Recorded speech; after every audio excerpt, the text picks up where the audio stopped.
नमस्कार विद्यार्थी मित्रांनो, आपलं सर्वांचं सहर्ष स्वागत आहे एस.एम. अकॅडमी लोकप्रिय यूट्यूब चॅनलवरती. जर तुम्ही तलाठी भरतीची तयारी करत असाल तर हा नियम आपल्याला माहीत असणं गरजेचं आहे. आपल्या सर्वांना हा नियम कोणता या व्हिडिओच्या माध्यमातून सविस्तर माहिती देऊच, पण तत्पूर्वी एस.एम. अकॅडमी लोकप्रिय यूट्यूब चॅनलला सबस्क्राईब करा आणि तलाठी भरती यावर्षी तुम्हाला जर व्हायचं असेल तर आपली PDF बॅच म्हणजेच तो PDF डाउनलोड करायला विसरू नका. त्याची लिंक ही कमेंट बॉक्समध्ये पिन केलेली आहे. तसेच विद्यार्थी मित्रांनो, अत्यंत महत्त्वाचं म्हणजे आपलं जे डिस्क्रिप्शन बॉक्स आहे तिथे पण आहे. तसेच आपला व्हॉट्सअप ग्रुप अनेक विद्यार्थी मित्रांनी जॉईन केलेला नाही, त्यामुळे आपण तो पण जॉईन करायचा आहे. जर तुम्ही तलाठी भरतीची तयारी करत असाल तर तुमच्यासाठी बॅच आणि तो व्हॉट्सअप ग्रुप अत्यंत महत्त्वाचा आहे. जर तुम्ही तलाठी भरतीची तयारी करत असाल तर मित्रांनो, तलाठी भरतीच्या प्रक्रियेत आपण जर पाहिलं तर महत्त्वाचं म्हणजे विशेषतः आपण जर फॉर्म भरला असेल आणि फॉर्म भरत असताना आपल्याला सर्वांना माहिती आहे आपली कास्टची व्हॅलिडिटी आणि नॉन क्रिमिनल याबाबत ज्या चुका आपण करता त्या विशेषतः फॉर्म भरताना हा चुका आपण करायच्या नव्हत्या. त्यावेळेस तुम्ही जेव्हा अर्ज भरला त्यावेळेस, कारण की कास्ट व्हॅलिडिटी अत्यंत महत्त्वाची आहे आणि कास्टचे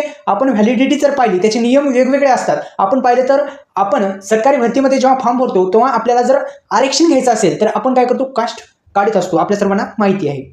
आपली कास्टची व्हॅलिडिटी तुम्ही पाहणं अत्यंत महत्त्वाचं आहे. हा एकच महत्त्वाचा आहे, कारण की कागदपत्र जर तुमचे पक्के असतील, तुम्ही जर परीक्षा पास केली आणि कागदपत्र तुमच्याकडे नाही, त्यामुळे थोडं अडचण निर्माण होऊ शकते. विद्यार्थी मित्रांनो, अनेक जणांची कागदपत्रामुळे सुद्धा नोकरीला थोडा हे होऊ शकतं. त्यामुळे आपण कागदपत्रे जरा पक्की ठेवा, जेणेकरून सर्व कागदपत्रे आपल्या जवळ ठेवा, जेणेकरून कास्ट व्हॅलिडिटी आपली किती वर्षासाठी असते ते आपण पाहून योग्य पद्धतीने EWS असेल किंवा इतर काय गोष्टी असतील ते कागदपत्र सर्व व्यवस्थित आतापासून ठेवा. जर तुम्ही तलाठी भरतीचा फॉर्म भरला असेल आणि तुमचा जर योग्य अभ्यास असून जर तुमचा नंबर लागला तर नक्कीच तुमच्यासाठी ही कागदपत्रे अत्यंत महत्त्वाची ठरणार आहेत. हाच नियम आहे. सर्व अभ्यास करणाऱ्या मित्रापर्यंत आता शेअर करा. तलाठी भरतीचे फ्री नोट्स अपडेट मिळवायचे असतील तर आपल्या व्हॉट्सअप ग्रुपला जॉईन करा. आपली बॅच जॉईन करायला विसरू नका. धन्यवाद.